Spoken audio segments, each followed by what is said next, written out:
So generally, seams are done with the right sides together, wrong sides facing out.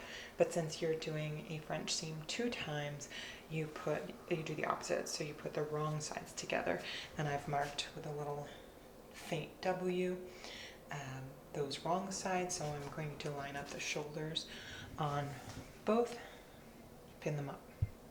Okay, so I've got the wrong sides together pinned, and what I'm going to do is sew along here the initial hem really thin, so really close to the edge, and then we'll be encasing this or encapsulating it, so then we open the fabric, and then, well, I'll show you the next steps. But the first step is a thin hem here.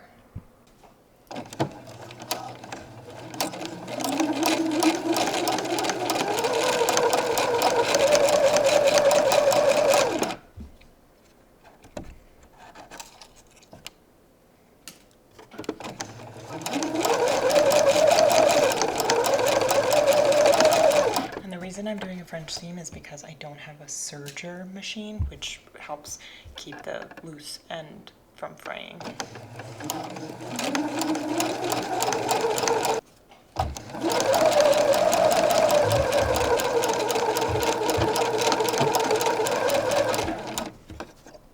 So the next step for the French seam is to press the hem, this raw edge, towards the back of the garment, which is over here. You can tell because will be on the back, on both sides. Again, this is a thin hem because this raw edge is going to be sewn into the hem with the next step, because this is actually the right side of the fabric, and I'm not going to have this. We're not going to have this raw hem for that. This has been pressed towards the back, and what we're doing is encasing it in the seam. These are the right sides, this is the wrong side, so this is where the hem is. So I'm going to fold this back over and then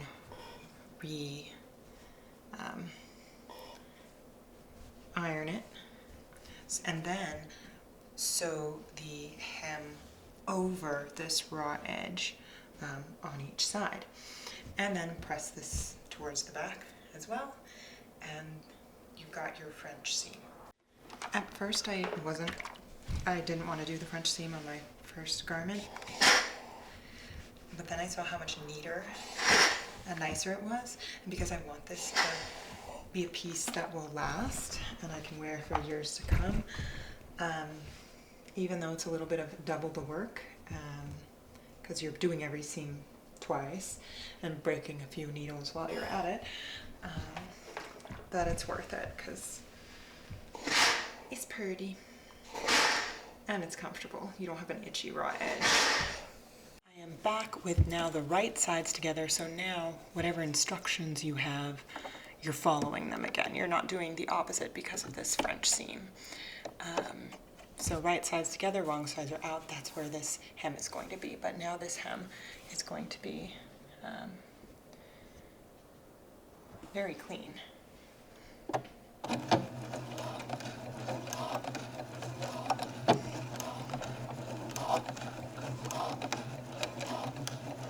And you can see I'm giving the normal seam allowance now because what is ironed inside is a much thinner seam.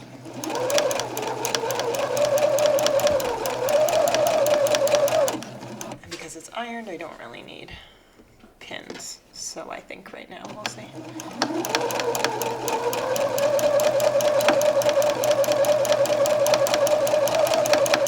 As I'm feeding this, I'm also checking that the raw seam inside is not going to peek through, and I have plenty of clearance.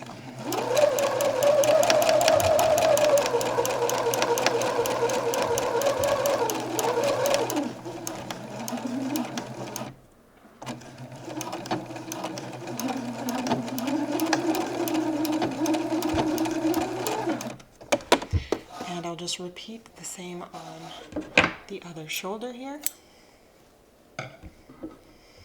But now, that's That's the seam, and on the outside, and that's the inside. All right, so final step on this is just to, again, this is now our hem from our seam. My hem for my seam. I don't know why I'm royal weeing it. I'm just pressing this to the back.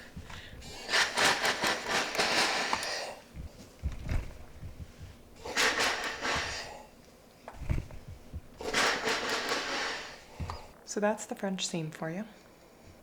Now a couple things I will mention that is important when you're working on a whole garment. That means there can be added bulk to the fabric because you've folded it over twice. So when you get to corners, it can be tricky. And then you're always having to think opposite of whatever the pattern is telling you. So be mindful as you go through any instructions of factoring in, you have to fold it the opposite way sew it once and then fold it the way it's telling you and what that might mean for corners or tricky parts of the garment.